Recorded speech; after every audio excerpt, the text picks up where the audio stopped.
3 jelese Naqde Doktor Sahanqi Kitabı Doktor Saha.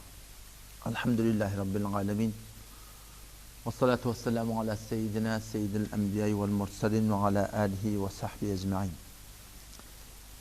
Bu geceden melek Allah Teala tevfik verdi. Şu kitabı ki şahs-ı mevhum bename Doktor Saha yalıptır naqdi ber Kur'an deyip şon hakiki alan iratları ki Kur'an'ın irat deyip alıptır. Şonsun inşallah Teala gurrun etmektir. 10 jelete verir, 15 jelete olur. İnşallah şon hakkında gurrun vermektir. Tahqiqim ben şu kitap ki takriban 1000 sefer 548 seferinden başladım. O şon bir öten illetini aytdım ki çünkü şöyle münkere kıyamet yok diye aytdilar. Onun için öten gurrun boldu. O zaman şol 548 seferinde şahs-ı Musar benamı Doktor Saha ki öde yanından öde avval muallamıştık. Toram haytimi heptilini belde okuyup ahum ottur, şeyh ottur, mevlevi ottur, mamusta ottur ne mollalık belde. Ulada ahum ottur yani. Bu hücrelerde ince meyilli öde diye verdim diye aytiye. Bu Kur'an'da ben ne kadar ha istibaları gördüm diye. Kimi şu şolonsundan ben de estağfurullah diye geçiyordum diye. O nihayeten niye? Sonra ben yazma oldum diye. O yazıptır şey benimle elinden geleni şey Kur'an'ın hakkında yazıptır. Ne bir görevli şunu aytıyan daha değil. Hayır bakalım vakiyeti var mı ya yok. 548. sefetinde şu kitabının bir bahsi yazıptır. Bahsi şuruti edalet deyip. Onun manafası şeyde tersandeniz kıyamet cevher-i daveti Kur'an ve İslam'ız. Kıyamettan korkulmaklık din İslam'ın asli cevheri, bunyadi insanları İslam'a davet vermekte kıyamettan korkulmaklık asli. Bu gurun dursun inşallah ki onu gurun eder. Şon idine bir gurun et diye onun şonu edecek yani. Şon idi yanına ediptir der her sefeyyez Kur'an beyniyek ta çendin bar der burada kıyamet sohbet edeceğiz. Şon idi yanına 548. seferde ne diye Kur'an'ın her sefetinde bir taraf ile neçe taraf kıyamettan gurrun varıptır ve şon delil sunuptu ki adamları davet vermeklik İslam'da kıyamata dine karşı nemen mebnatı kıyamettan korkulmalı ki her sefeye Kur'an'la bir taraf ile neçe taraf kıyamettan gurrun varıptır. İnsanlar kıyamettan korkutturlar diye. Müslüman doğun şibir ulukan bir yalan şey. Buna istifadip olmuyor da şon ten şu at inerken ben sadece adres vereyim. Ten barda Sure Yusuf Aleyhisselam okuy. Şi Osman Tahan katından ki Medine-i Münevver'de çappalı 15 satır, 15 hattilerden. Şondan Hazreti Yusuf Aleyhisselam'ın adına gelen suran öyle 14 seferde var. 14 seferin içinde ten fakat gurrun tapsan umumi suretinde kıyametin hakkında korkulmaklık şon ahir seferinde var yani. Kalan 10 seferinde kıyameti ve cenneti ve cehennemi ve asıl hakkında gurrun. Yani 14 seferin içinde fakat şun ahir seferinde geliptir. Peşi şun şey demekliği ki var ahim her seferi Kur'an'la bir taraf bir neçe taraf adamlar kıyametten korkutturlar. Oşa kıyametten korkulmaklık da ne mi? Bir cevher-i daveti, asliye daveti İslam diye aytiye. Şu ulukan bir Müslüman doğun yalan iki istadışı Allah koyuptur. Ondan sonra da Kur'an'ın ödünne Allah Tebarek ve Teala'nın kıyameti aytmaklık, cennet cehenneme aytmaklık ne mi söyleyeyim? Şu dünya İslam'ın nezerinden, Kur'an'ın nezerinden, Müslüman'ın nezerinden bir hedefmet zindegi şey. Bihude dersi zindegi. O zindeginin başka zindegi var. Allah Tebarek ve Teala Kur'an'da bir de bana sana ki iman ettir, aydıptır ki dünyanın mahalle imtihan koyuptur. O zaman şu daydan tabii bir dat Kur'an öz talimatının ahirinde, ortasında, evvelinde şu dünyanın hedefmetlerini aydıp kıyamette hesap kitap falan ne mi? Zor Müslüman doğun şey yadaveri ettirmekte. O zaman şu daydan şu Doktor Saha muhumun şey demekti ki 548. seferinde der her sefeyiz Kur'an beyni yek ta çendin bar der burada kıyamet sohbet şuda esiptir şikep set yalan kurdu Müslüman doğun. Bu bir gurrun. Oşon evvelki hatlarını aytya ki illeti intikrar ta'kid. Hop zorla ta'kid buldu. Ta'kid bağlarını gurrun yok Kur'an'da. Ama şu ki her seferde ne sebep olsun? Şu yalan gurrun. Ama tamam şu illeti ta'kid tekrar ta'kid ne mi diye ki dol kıyametten gurrunma, cennetten gurrunma, cehennemden gurrunma Kur'an'da şu nevli kan geliptir diye. İlleti intikrar ta'kid anas ki rebeşe asliye davet be İslam. Tersiz kıyamet es. Ters cevher daveti be İslam es. Yani Farsi'de değil mi inşallah kul cehennem kulak atlayan buna varla. Yani şu Kur'an'da bar cennet cehennemi beter cehennemi aytmaklığı Allah Tebarek ve Teala'nın şu Kur'an'da şu rebeşe asli bunyat bilen İslam'ın adamları dine davet vermek ne diye kıyametten korkulmaklık. Belki cevher asli paye ve bunyat asli İslam'da İslam'a karşı davet vermek ne mi diye? Korku diye Allah adamlar. Ne mi deniyor? Kıyametten gitti Müslümanlar. O şu da ulakam bir yalanın vurma. Yalan vurun şu da. Yani Kur'an'da sen her yerde cennet var, cehennemin vurun var. Diyeten olacak şuları barabar Allah Teala getirtir. Pes şey demeklik ki Kur'an fakat kıyamette cehennemden korkulmaklık var demekliği şu yalan vurun. Çünkü Kur'an'da her yerde cennetten korkulmaklık cehennemden korkulmaklık var, cennete de boşluk vermeklik var. Ve her yerde cennete teşvik var, sonra ideyanı ne mi? Cehennemden de Müslüman doğan ne mi? Korkulmaklık var. Onun için şey demekliği ki ne mi? Ters, cevher davet ve İslam'a demekliği şu bir yalan vurun. Belki İslam'da, Kur'an'la insan Müslümanı dine karşı çağırıyor, hem sonra boşluk veriliyor, hem sonra ne mi? Korkululuyor. Ondan sonra da kıyametten korkulmaklık. Rebeşe asliye davet ve İslam tersiz kıyamet es. Kıyametten korkulmaklık asli İslam'ın tarihi davet İslam'a karşı niyede. Şu da yalan vurun. Belki Allah Tebarek ve Teala Kur'an'la hem dünyanın kıbalına hem ahiretin kıbalına Allah Teala boşluk verir. Ve insana şu dünya yaşamak dünya gerek. Ve dünyanın tünen kıyamete kazanmalı. Allah Tebarek ve Teala Kur'an'la kıyametten önce kıyametteki bolcak hoşluklardan önce şu dünyanın hoşluklarını Müslümançılıkta aydıptır. Ve kıyamette bolcak cehennemden önce dine uğra olmadan şu dünyada bolcak müşkilatlar ikin bileceğidir.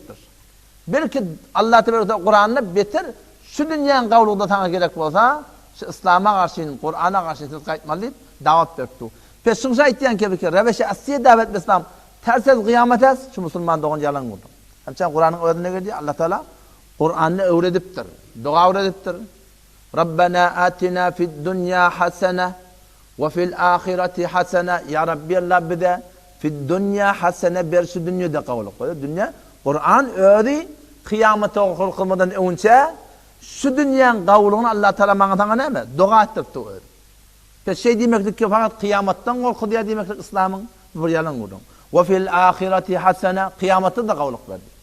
وَاكْتُبْ لَنَا فِي هَذِهِ الدُّنْيَا حَسَنَةً وَفِي الْآخِرَةِ Musa Aleyhisselam dilinden dua ettiriyor. وَاكْتُبْ لَنَا فِي هَذِهِ الدُّنْيا حَسَنَةً Ya Rabbi Allah şu dünyada bir de kavluk geldi. Kur'an şu dünya karşı davet verdi. Ey insanı keten gelip bir yerin önüne eğer sen İslam'ı getirsen, eğer sen din İslam'ı kabul etsen, eğer sen Kur'an'ı kabul etsen sana şu dünyada kavluk var diyor Allah. O kıyametin korkusundan önce şu dünyanın boşluğunu Allah Teala koydu Kur'an. لِلَّذ۪ينَ اَحْسَنُوا ف۪ي هَذِهِ الدُّنْيَا حَسَنَةً Kavluk eden adamlardan süreyim. Şu dünyada kavluk var. Onu yüzünden. وَلَدَارُ الْآخِرَةِ خَيْرٍ Kıyamette badettir. Peki İslam'ın için hemen davet verdi. Şu dünya karşın davet verdi. وَالَّذ۪ينَ هَاجَرُوا فِي اللّٰهِ مِنْ بَعْدِ مَا ظُلِمُوا O adamları ki, denanları ki hicret ettiler Allah'ın yoluna. مِنْ بَعْدِ مَا ظُلِمُوا Onlar zulmedilerinden sonra لَنُبَوِّئَنَّهُمْ فِي الدُّنْيَا حَسَنَةً Kat'en biz onlara böyle cahilleştirir onları şu dünyada kavluk edecek Allah Teala. Biz şuna etmekliği keştada rebeşe asliye davet ve İslam tersiz kıyametten korkulup İslam adamlar İslam'a çağırıyor. Din İslam adamları dine çağırıyor demekliği Müslüman doğmuş öyle kamır yalan olmuş. Ondan sonra hop Kur'an neydi? Korkuluptur. Kur'an korkuluşuyla boşluk demektir. Neydi? Korkuluptur o zaman.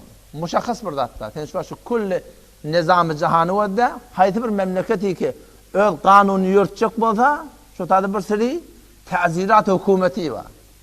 Qawanin hay sabit memleketi var. Köten şey etmesen şey ders beytmesen şey ders beytmesen mün bir tane cerime yap koyuptur. Mün bir tane hilaflara hüküm sabit vurup koyupturlar. O sen memleket takacak olsan sen hetminler mi? Şurada korkulmaklık diyen bir zatları gerek. Bir kere dikkat etsen şu dünyanın padişahlarının korkulmaklığı Kur'an'ın korkulmaklığının beter güçlü. Allah tebarek ve teala sen Kur'an'ı eğer sen kavuluk etsen adasına 10 verecek tiptir. Şu dünyada verecek tiptir, o dünyada verecek tiptir. Ama şu an hemen fişi bark döküyor, soğun köyün döküyor, giyadın köyün döküyor, telefon köyün döküyor. Bir yılın içinde tensin var ya hemmetin yılı 10 kay, doğru tarihini dökten sen bir tabi sen mahvedecek diyen kurum yok. Ya sana ilahi verecek diyen kurum yok. Ya sen 3'te 20 lira diyen kurum yok. Belki alıbilse Allah'ın o dayanakla, belki Kur'an'ın tesviği Allah Teala sen ağzına köp verecek dedi. İn tuqridullaha qardan hasana. Eğer Allah Teala qard verseniz, Allah'ın yoluna harc etseniz, ya qard vereniz de ondan suud almasanız, feyudâifhu lehu. Allah şunu arttıracak dedi. Hem şu dünyanın daveti, hem o dünyanın daveti Müslüman'da onun. O bir gurrun, pesşi, Doktor Sahay Muhum'un aytmaklığı ki, reveşi, asiye davet be İslam, ters ez, kıyamet ez, ters, cevheri, daveti be İslam ez demekliği Müslüman'da şu ulukan bir yalan vurur. Yine bir şubhetine var eyli. Şu yine 540 sefetinde şuruti edalet deyip muddei işi iddia etiye, iddiayı goften ki hedefez kıyamet terbiyeti insan ez. Bazen iddia ediptirli diye ki kıyamettan maksat ne mi? İnsanın terbiyeti deyiptir diye. İnsan nerede terbiyet bulmalı kıyamette? İnsandaki ihtiyar yok. Ortadaki esbab yok. Terbiyet diyenler bir yerde buluyor ki insan burada edip bilin ihtiyar bilen. Burada şuna hayır etirip olsun. Burada şuna şer etirip olsun. Bir bernameleri şuna hiç tayinşi edip olsun. İnsan ortada bir hiç ihtiyarı yok ki insan ortada terbiyet tapacak oluyor. İdeyanı öde edip duruyor yani. Keçinin hedefi de Kur'an'la yağmaz. Böyle burada kullun Kur'an'da yok diye tanım öde edip. İdinde bir gurrun ait ya. Yeni şu sefede hemçinin gofte şödes aydınlanlar ki hedefez kıyamet icra-i edalet es. Kıyamette edaleti icra etmeli. Doğru gurdum. Eğer insan hay kar hay niku encam dehen ve der dünya padaşı münasip deryafı ne kulen. Kavuştur ediptirle, bu dünyada kamil padaşlar almaptırla. Ve eğer bir insanları bolsa zulmediptirle, onun da var kamil seza cezası verilmedik bolsa, o edalet şunun hakkında ne muttur? İcra bolmaptır diye Allah. Omşat ayda ne mi oluyor? Az Xudaya adil beides keçinin bir adaleti tahammül kunet. Pes Xuda kıyametre icat kerdi. Ta amale heme insana murdi belisi adilane karar begiret ve mutanasip ba amel şen padaş begiret ve mücadele sever. İşte kendisi şu doğru vurduğunuz. Kıyamasını şimdi öyle duruyor. Kesin dinini kavva el kamil kavluğunu yetenek. Ne kadar zalim adamlar da var. Kesin zalim adamlar da hakiki yetinin sezasını yetenek. Ne kadar haktarlar o dünyaya gittiler hakkımalar deyip ve ne kadar nahak iyan adamların hak alıp olmaya olan kadar o dünya galiye. Şunu adamın şaata gelince aydan kurun doğru kurun. İmasın iyiliğini burada ettiktir. Gerçi Çin'in istidlali. Ne istidlal? Ki Xuda kıyametle icat kerdi. Ta hemi amali hemi insana murdi belki adilane karar begiren ve mutanasip amalişen padaş begiren ya mücadele seven Çin'in istidlali der Kur'an be sırahat ne yağmur. Kur'an'da şuurun yok yani deyip. Musulmanlar şey diyor ya kıyamet ba o dünyada hesap kitap olmalı. Yani şıkıp Kur'an'la sırahatın yok. Ama beturizmli ayet-i Kur'an kabili berdaştır. Bazen hava ayetlerin düşündüğün oluyor yani şeyle burada atittir. İşte o lakamur yalanın olur. Neyse ayet okuyup bileyin. Allah Teala şunu Kur'an'ı açıklava ediptir. Erti kıyametini zerre zerresine hitap alacak. Zalimin zulmü, mezlumun da hakkı zerre zerre alınacak.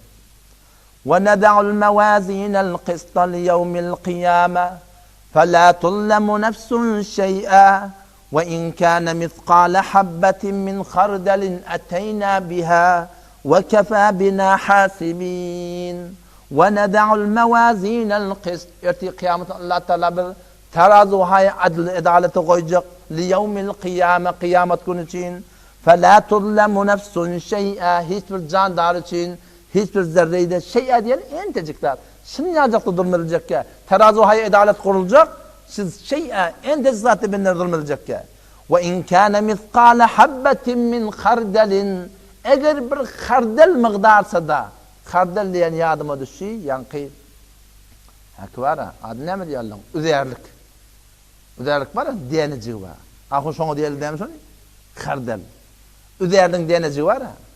Şon yalacaktı eğer var akim bir zulmeden mota. Hayır eden mota. Hasanat eden mota. Günahkat eden mota. Ve in kana mithqala habbatin min khardalin eğer bir adam bir şol khardal miqdarsa da yağış işeden mota ya günah işeden mota atayna biha bize Allah şun getirecek terizin başına ve kefa bina hasibin bize Allah kafi şuna hesap etmektir. Peşin ayetyen gurun ki bu Kur'an'da sırahaten gelmeyaptır. Sırahaten Müslümanlığın yalan gurun. Dersen ayet okuyup vereyim.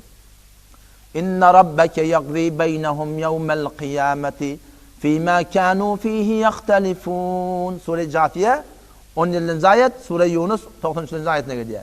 İnne rabbeke yaqdi ey Muhammed Mustafa bir şektenin hudayın yaqdi beynehum yevmel kıyame kıyamet günü şolun arasında hükmetecek neme hakkında fîmâ kânû fîhî yahtelifûn ihtilaf edenlerden hakkında men hakkım men yerimdi men malımdi men kefim doğurdu işte tamam aradak bulan ihtilaflar hakkında etki kıyametin hesap edecek diyor. Yine geliyor. Fallahu yahkumu beynekum yevmel kıyame Allah Teala kıyametin arasında hükmetecek neme hakkında fîmâ kânû fîhî yahtelifûn ihtilaf ettiğinin hakkında. Ayetlerini okuyup verin. Sure-i Nahl 124. ayet, Sure-i Bakara 113. ayet, Sure-i Nisa 141. ayet, Sure-i Nahl 92. ayet, Sure-i Enbiya 47. ayet, Sure-i Hac 17. ayet, yine Sure-i Haç'ta 69. ayet, Sure-i Secde 25. ayet, Sure-i Mücadele 7. ayet, Thumme yunebbihum bima amilu yevmel kıyame kıyametun tamam şey edilişine haber verecektik Müslümanlar.